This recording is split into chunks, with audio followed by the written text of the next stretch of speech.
Hello friends, आज हम देख रहे हैं जो भारत की जो समस्याएं होती हैं या भारतीय समाज के सामने जो चुनौतियां होती हैं, जो समाज समस्याएं होती हैं, वो क्या होती है। तो वो होती हैं एक तो जातिवाद और दूसरी होती है सांप्रदायिकता। तो आज की जो हमारी वीडियो है वो है जातिवाद के ऊपर, यानी कि जो भारत की जो समस्याएं हैं जातिवाद, यानी कि जातिवाद क्या होता है, जातिवाद के दुष्परिणाम क्या होते हैं और जातिवाद का निराकरण कैसे कर सकते हैं। तो इसके लिए सबसे पहले हमें जानना होगा कि जातिवाद किसे कहते हैं। तो चलिए आज की वीडियो स्टार्ट करते हैं कि जातिवाद क्या है। तो जातिवाद, जैसे कि आपको पता है कि जातिवाद एक संकुचित भावना है। जातिवाद एक संकुचित भावना है जिसके वशीभूत होकर व्यक्ति समाज और राष्ट्र के हितों को भूल जाता है और व्यक्ति केवल अपने स्वार्थों की पूर्ति करने के लिए या अपनी जातिगत हितों को पूरा करना सर्वोपरि मानता है और अपनी जाति के स्वार्थों की पूर्ति करना ही या जाति के स्वार्थों की पूर्ति करने के बारे में ही वह सोचता रहता है।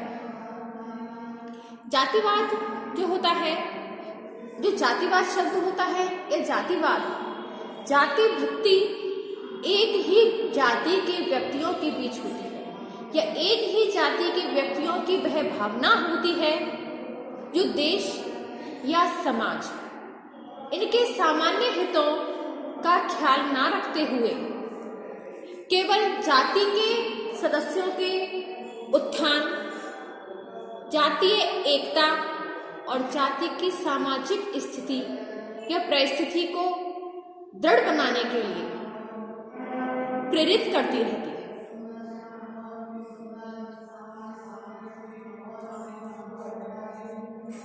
अगर इस संबंध में हम देखते हैं, एक परिभाषा है कि राजनीतिक भाषा में उपजाति के प्रति निष्ठा का भाव ही जातिवाद होता है। जो जातिवाद होता है, जो जातिवाद की समस्याएं होती हैं, वो व्यक्ति उसमें अपने राष्ट्र और समाज के हितों के बारे में भूल जाता है कि हमें राष्ट्र के हित के बारे में कुछ सोचना है कि समाज के बारे में कुछ सोचना है। व्यक्ति केवल अपने और अपनी जाति के स्वार्थों के बारे में ही सोचता है और उन्हीं कार्यों को वह व्यक्ति करता है।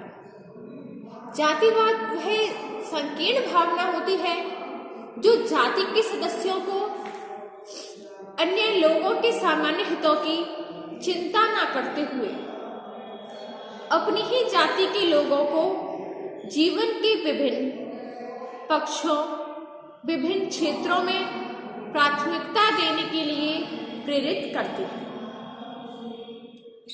अब आते हैं जातिवाद विकास के कारक है। तो जातिवाद जो होता है, इसके विकास में क्या क्या कारक हैं जो इसमें योगदान देते हैं। इसमें सबसे पहले आता है वैवाहिक प्रतिबंध। वैवाहिक प्रतिबंध के अंतर्गत जो जातिवाद होता है, इसमें व्यक्ति केवल अपनी ही जाति के अंदर विवाह कर सकता है या कहें तो अंतरजातीय विवाह होता है, यानी कि एक व्यक्ति जिस जाति का सदस्य है वह केवल उसी जाति के लोगों में, उसी जाति के अंदर विवाह कर सकता है। और इस क्षेत्र के अंदर व्यक्ति के वैवाहिक संबंधों में काफी दिक्कतें आती हैं क्योंकि रिश्ते जो होते हैं जल्दी से मिल नहीं पाते हैं अपनी ही जाति में, अपनी परिस्थिति के अनुसार। जो वैवाहिक प्रतिबंध होता है, इसमें अंतर विवाहिक प्रथा पाई जाती है और इस प्रथा के अनुसार प्रत्येक के लिए अपनी ही जातीय समूह में वैवाहिक संबंध स्थापित करना बहुत मुश्किल हो जाता है। वैवाहिक क्षेत्र की अपनी ही जाति या उपजाति होती है, वह सीमित होती है और सीमित होने की वजह से जीवन साथी के चुनाव की समस्या आती है।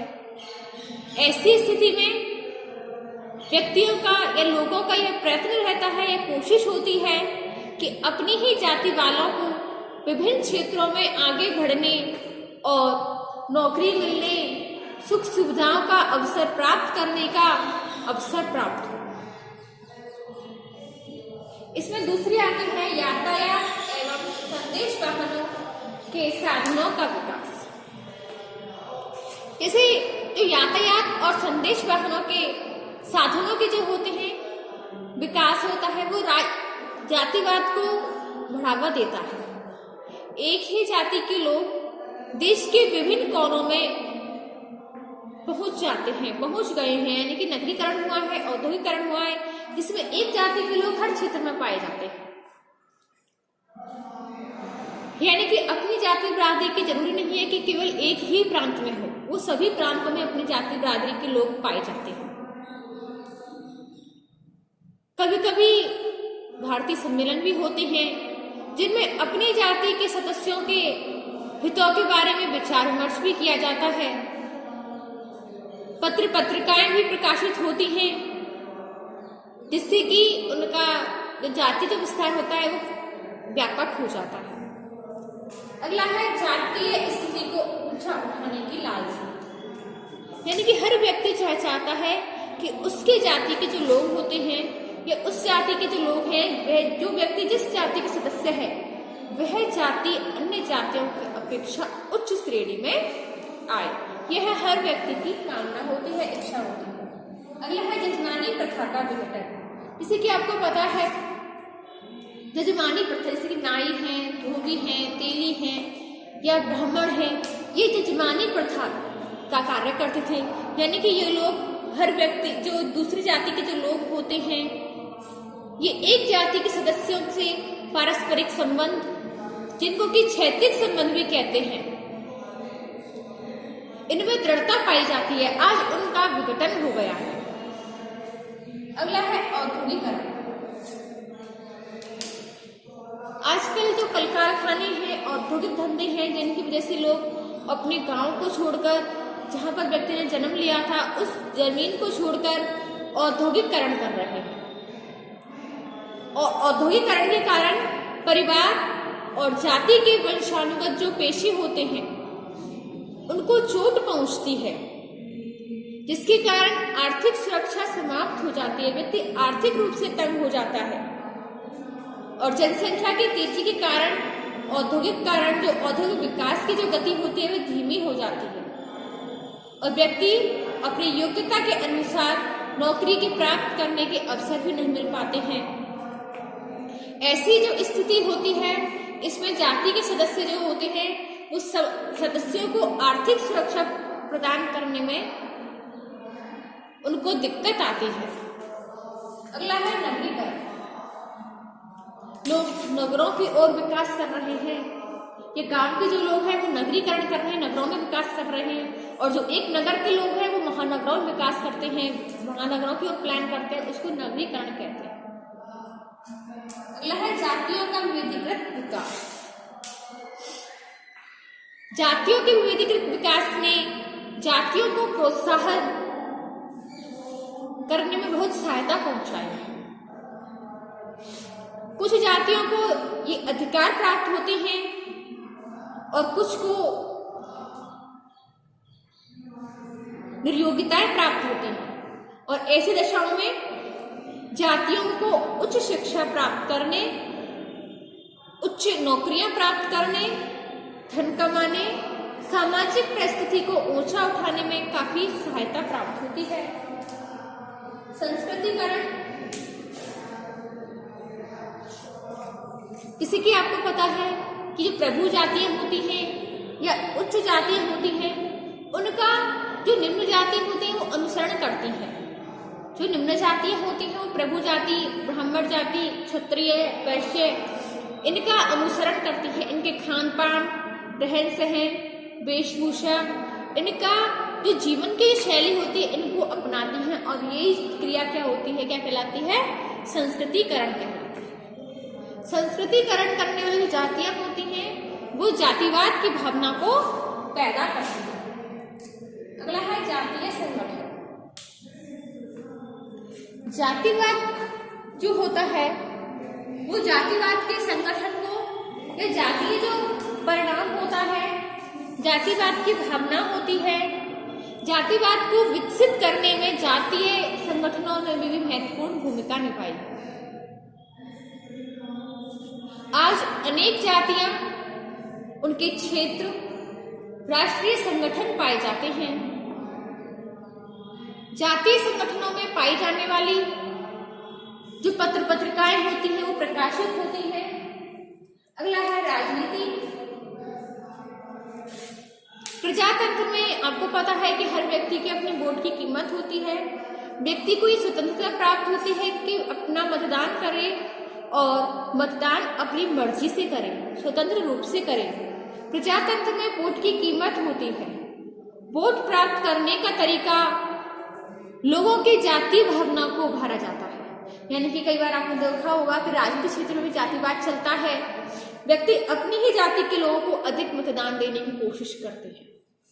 अगला आता है जातिवाद के दुष्परिणाम, कि जातिवाद जब फैलता है तो इसके क्या दुष्परिणाम होते हैं। अगला है, इसमें पहला पॉइंट आता है जातिवाद जातितंत्र विरोधी है। जो जातिवाद होता है, आपको पता है जातिवाद शब्द से ही पता चलता है कि जातिवाद में ऊंच नीच की भावना पैदा होती है। जाति में व्यक्ति की सामाजिक स्थिति का निर्धारण जन्म से होता है। यानी व्यक्ति जब जन्म लेता है तभी से उसकी जाति निर्धारित हो जाती है, और व्यक्ति जब जाति निर्धारित हो जाती है तो व्यक्ति उसी ही जाति में विवाह करता है। उसी जाति के अनुसार शिक्षा, व्यवसाय सभी का क्षेत्र जो होता है निश्चित हो जाता है।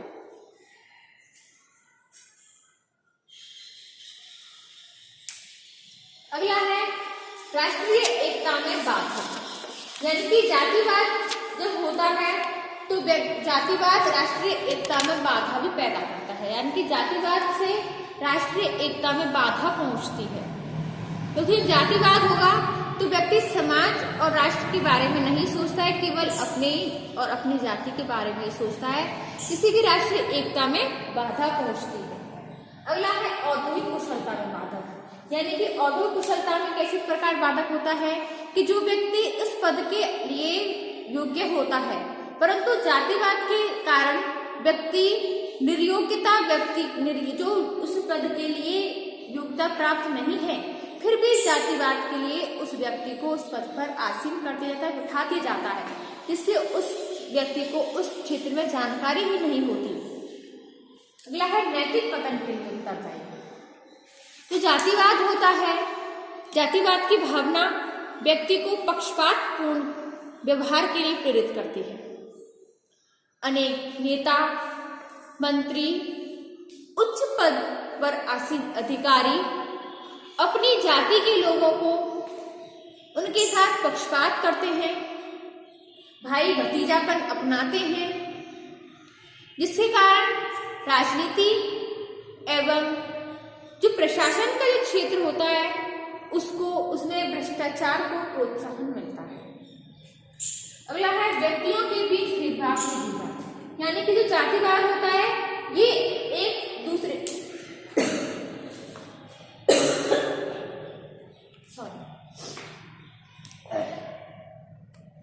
जो जातिवाद के कारण एक व्यक्ति और दूसरे व्यक्ति के बीच भेदभाव की दीवार खड़ी हो जाती है, ऊंच नीच की भावना जागृत हो जाती है। यानी कि जो एक व्यक्ति होता है वह अपनी जाति से ऊपर उठकर समाज और राष्ट्र मानवता के दृष्टिकोण के बारे में नहीं सोच पाता है। जातिवाद के कारण विभिन्न जातियों के बीच में जातीय संघर्ष पाए जाते हैं।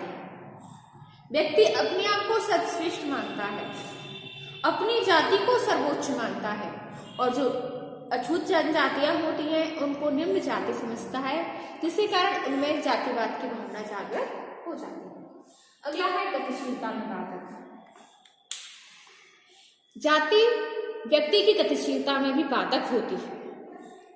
अधिक धन कमाना, उच्च शिक्षा प्राप्त करना, प्रशिक्षण प्राप्त करना, व्यक्ति अपना मूल निवास को छोड़कर अन्यत्र जाता है, अन्यत्र यानी दूसरी जगह जाता है, दूसरी जगह जाकर निवास करता है, जिससे उसके जो जातीय प्रेम होते हैं, जातीय बंधन होते हैं, उनको छोड़कर वह अन्यत्र निवास कर लेता है और अपने आप को उच्च साबित करता है, उच्च परिस्थिति अपनाता है। अगला है भ्रष्टाचार। जातिवाद की जो भावना होती है वो क्षेत्र के जो क्षेत्र होते हैं उनमें भ्रष्टाचार और भाई भतीजावाद को जन्म देती है। सरकारी और गैर सरकारी नौकरियों में भी लाभ प्रदान करने की स्थिति जो होती है उनमें अपनी जाति के व्यक्तियों को ही प्राथमिकता प्रदान होती है।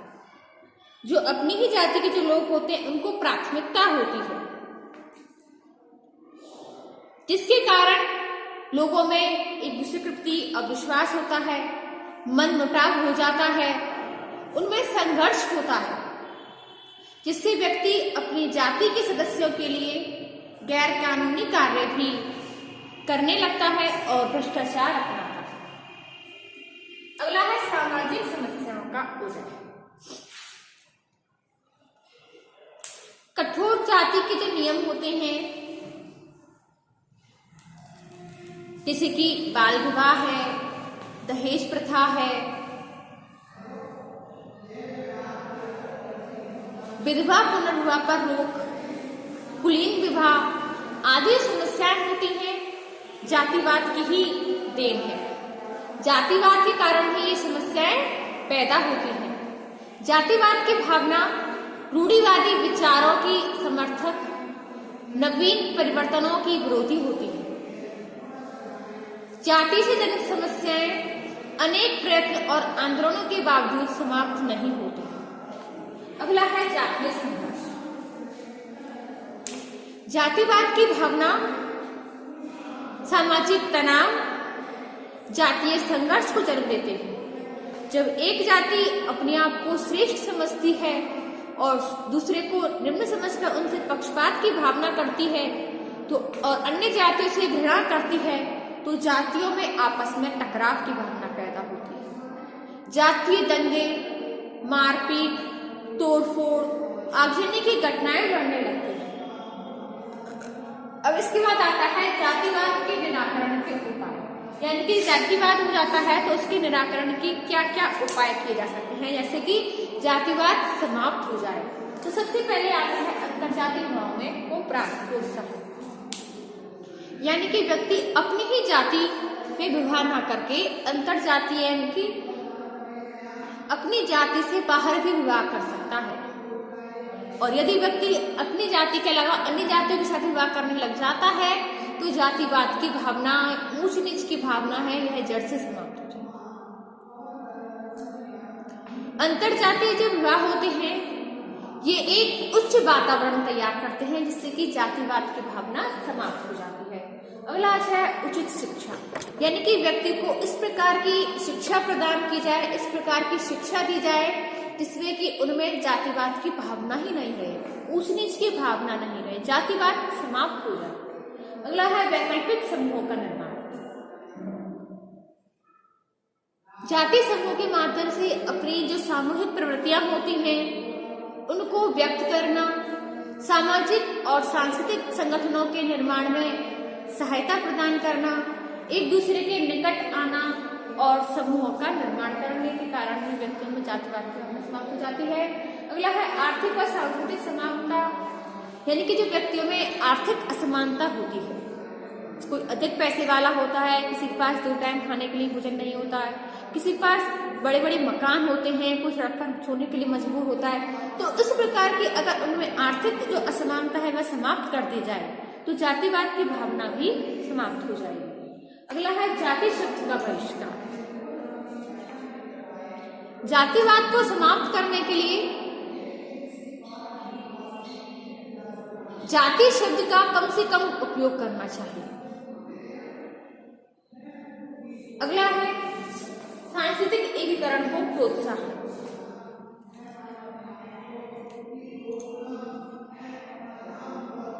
शिक्षा के प्रसार, पिछड़ी जातियों का उत्थान और सांस्कृतिक एकीकरण को जो प्रोत्साहन करने वाले जो कारक होते हैं उससे जातिवाद की समस्या को समाप्त किया जा सकता है। अगला है जातीय संगठनों पर प्रतिबंध। जो ऐसे तत्व जो जातीय संगठनों को बढ़ावा देते हैं, जातिवाद को बढ़ावा देते हैं, उन पर प्रतिबंध लगाया जाना चाहिए। जातिवाद को समाप्त करने के लिए जाति के नाम पर जो क्षेत्रीय कार्य होते हैं उन पर रोक लगानी चाहिए, किसी की जाति बात को समाप्त कर सकते हैं। अगला है व्यवहारिक कानूनों का निर्माण। जातिवाद को समाप्त करने के लिए व्यवहारिक कानून बनाना चाहिए, जिससे कि आदर्श और अव्यवहारिक कानून केवल पुस्तकों में ही शोभा नहीं देते, बल्कि व्यवहार में भी उनको लागू करना चाहिए। अगला है जातिगत राजनीति की समाप्ति।